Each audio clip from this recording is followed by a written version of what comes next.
చేస్తే ఇగోండి రసీదు, సంగీత మొబైల్స్లో కొనుగోలు చేసిన రసీదు. ఇది డివైస్ ఏదైతే ఇవాళ ప్రభుత్వం ఇస్తున్నదో, ఇది జిఎస్టీ లేకుండా 6,900 రూపాయలు. జిఎస్టీ లేకుండా 6,900 రూపాయలు, జిఎస్టీతోని 8,200 రూపాయలు. నేను ఒక రీటైల్ షాప్లో కొనుగోలు చేస్తే, ఒక్క పీసు కొనుగోలు చేస్తే దాని యొక్క ధర ఇది. మరి ఈ కాంట్రాక్టులో స్పష్టంగా ఏమనున్నది? జనరలీ ఏ ప్రభుత్వ కాంట్రాక్ట్ అయినా మనం ఇట్లా రీటైల్ షాప్స్లో కాదు, OEM ఒరిజినల్ ఎక్విప్మెంట్ మ్యానుఫ్యాక్చరర్ లేదా ఆథరైజ్డ్ డీలర్ వాళ్ళ నుంచి కొనుగోలు చేస్తే బల్క్లో 38,310 డివైస్లు కొనుగోలు చేస్తే ధర ఎంత వస్తుందో ఎవరికైనా కూడా సాధారణంగా తెలిసిపోతుంది. సుమారు ఇదే 6,500, 6,900. మరి ఈ మార్జిన్ ఏమైంది? ఈ మిగతా గ్యాప్, ఈ 30 కోట్ల రూపాయలు ఏమైనాయి అని మేము అడగడం నేరమా? ఈ ప్రభుత్వాన్ని ప్రశ్నలు అడగడం తప్ప, విచారణ కోరడం తప్ప? అది అప్రజాస్వామికమా? అది యాంటీ నేషనలా? ముఖ్యమంత్రి గారిని అడిగినా అసెంబ్లీలో నేను బట్టలు కూడా తీసుకొడతాను వారంటారు. పొంగులేటి గారు లాంటి వాళ్ళు నేను బాంబులు పడతాయి చూడండి అని అంటారు. సీతక్క గారేమో ఏకంగా చెప్పుతో కొడతా అని అంటారు. సీతక్క గారు, మీరంటే మాకు గౌరవం ఉన్నది, కానీ మీ భాషలో మేము అలా సమాధానం ఇవ్వలేము.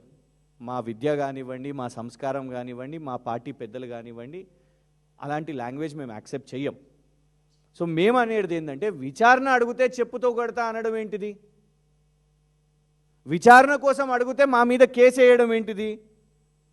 ఇగోండి, మేము ఈ అడిగిన క్వశ్చన్స్ వల్ల వాళ్ళు కేసు వేయడం జరిగింది. నిన్న మీకు అందరికి కూడా వచ్చింది ఆ కాపీ. ఇంకా విచిత్రం ఏంటంటే, విచారణ అడిగినందుకు పెద్దలు కేసీఆర్ గారిని లీగల్ నోటీస్, వారికి లీగల్ నోటీసులు, మేము ట్వీట్లు వేసినందుకు, మేము వీటి మీద ట్వీట్ వేసినందుకు, ఈ ఆధారాలన్నీ బయట పెట్టినందుకు కేసీఆర్ గారు క్షమాపణ చెప్పాలనంట, ఈ అన్ని పోస్టులు డిలీట్ చేయాలనంట. మరి ఈ పోస్టులు మీరేసినందుకు ఇగోండి, ఇది నిన్న వాళ్ళు ఫైల్ చేసిన కేసు. పోలీస్ డిపార్ట్మెంట్ ఇచ్చిన కంప్లైంట్ కూడా వారి పేషీలో పనిచేసి ప్రజాభవన్ అక్కడి నుంచి వాళ్ళు కేసు ఫైల్ చేయించారు సీతక్క గారు తరఫు నుంచి. మేము అనేది ఏంటంటే, ఇదే కేసు అదేదో సిబిఐ దగ్గర పెట్టండి. తప్పుంటే సిబిఐ ఇందులో మీరు ఆరోపణ తప్పు ఉంది అని అన్నప్పుడు మేము అప్పుడు సిబిఐ చెప్పేస్తే అప్పుడు క్షమాపణ చెప్తాం కదా, అది తేలుస్తుంది మొత్తం. లేదు నిజంగానే ఇలా తప్పుంటే మన రాష్ట్రానికి ఆ 30 కోట్లు బచాయిస్తుంది కదా.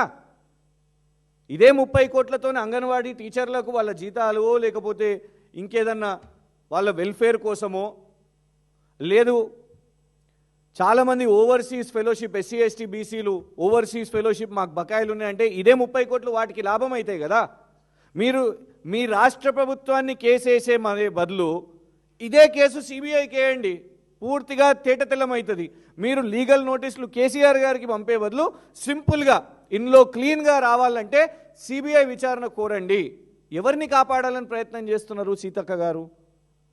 మాకున్న సమాచారం ఏంటంటే, ముఖ్యమంత్రి గారికి అతి సన్నిహితుడు, అది సల్మాన్ ఖాన్ గారి దగ్గరకు పోయినా, లేకుంటే miss England, miss world competitions పోయినా, రాష్ట్రంలో లేకుంటే ఏ పర్యటనలు పోయినా ఎవరైతే ఒక వ్యక్తి ఉన్నాడో ఆ వ్యక్తే ఈ కాంట్రాక్టును సీతక్క గారి దగ్గర తీసుకుపోయి ఇదంతా చేసిరు కావచ్చని మాకు సమాచారం ఉన్నది. ఆ పేరు బయట పెట్టేసిండి, అయిపోతుంది.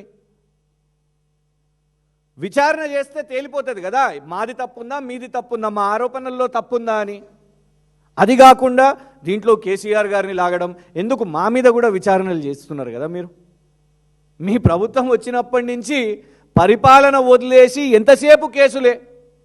మేము నిరంతరాయ 24 గంటల నాణ్యత గల విద్యుత్ ఇస్తే దాని మీద విచారణ. ఒక రాష్ట్ర ప్రభుత్వంతో, తెలంగాణ ప్రభుత్వానికి ఛత్తీస్గఢ్ ప్రభుత్వానికి విద్యుత్ అగ్రిమెంట్ అయితే దాని మీద విచారణ అని పెట్టిర్రు.